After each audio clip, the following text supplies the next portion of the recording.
Hello future doctors, कैसे हैं आप सब? आई थिंक बहुत अच्छी होंगी। मैं हूं आपका दोस्त डॉक्टर अभिषेक।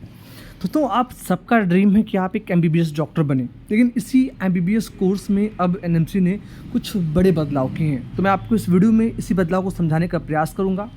आपके सामने आर्टिकल है हिंदुस्तान का। यूँ तो जो गैजेट है वो एनएमसी की ऑफिशियल साइट पर अवेलेबल है, क्योंकि यहाँ पर जो लैंग्वेज बहुत आसान दिखी, तो मैं इसकी हेल्प से आपको समझाऊँगा कि आखिर क्या बदलाव हैं।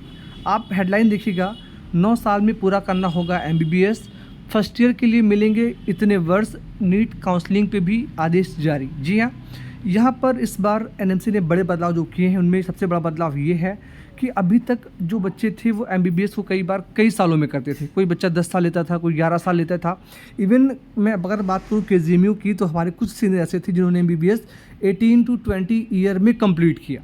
इवन अभी 1-2 बच्चे ऐसे हैं जिनकी एमबीबीएस अभी तक कंप्लीट नहीं हुई है और 22 से 23 साल हो गए हैं। तो इसी सिलसिले में आप देखें यहाँ पर अब आपको सिर्फ और सिर्फ जो पूरी पढ़ाई है वो आपको 9 साल में कंप्लीट करनी ही करनी है एमबीबीएस की। ठीक है, अब आगे और चीज़ें क्या है मैं आपको बता दूँ।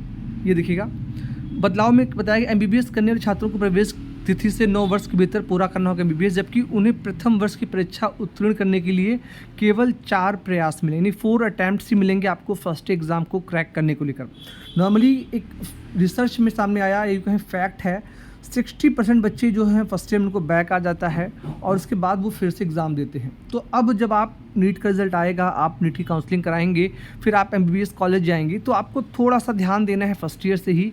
अब जो है मेडिकल एजुकेशन बदल रहा है और आपको बदलते समय के साथ खुद को बदलना पड़ेगा। एमबीबीएस एडमिशन के समय आपको बहुत मस्ती नहीं करनी है कि हाँ एक बार नीट एग्ज़ाम दे दिया, एमबीबीएस एडमिशन हो गया, उसके बाद आप सिर्फ इन्जॉय करेंगे। तो ऐसा नहीं है, आपको इन्जॉय करने के साथ में कुछ घंटे डेली पढ़ने भी होंगे, जिससे आप जो है जो आपका ईयर बाय ईयर एग्ज़ाम हो उसमें आप आराम से इजी वे में क्रैक कर लें और आपका एमबीबीएस एग्जैक्ट टाइम जो ड्यूरेशन होता है 4.5 ईयर उसी में कंप्लीट हो जाए। ठीक है, तो ये पूरी डिटेल आप अपनी स्क्रीन पे देख सकते हैं। अभी तक क्या था कि बच्चे कई बार 2 साल 3 साल ब्रेक लेके छोड़ते थे, पढ़ते थे, तो वो सारी चीज़ें एनएमसी ने हटा दी हैं। आपका जिस डेट में एडमिशन होगा उसके बाद आपको 9 साल दिए जाएंगे और उन्हीं 9 सालों में आपको पूरी 4.5 ईयर की पढ़ाई करनी है। उसके बाद 1 साल का इंटर्नशिप होगा। ठीक है, अब एक बदलाव और ये हुआ था कि जब आप जो है एमबीबीएस कर रहे होंगे तो आप उसके साथ में थर्ड ईयर से ही नेक्स्ट एग्ज़ाम दे सकते हैं और उस एग्ज़ाम को पास करने के बाद 50% मार्क्स लाने के बाद ही आप एक रजिस्टर्ड मेडिकल प्रैक्टिशनर बन पाएंगे। तो बहुत सारी बातें एनएमसी ने इस बार की हैं, एमबीबीएस ने बदलाव किए हैं। आप उन बदलाव को समझ लें और ये डिटेल स्क्रीन पे आप इसको एक एक पढ़ के समझ लें।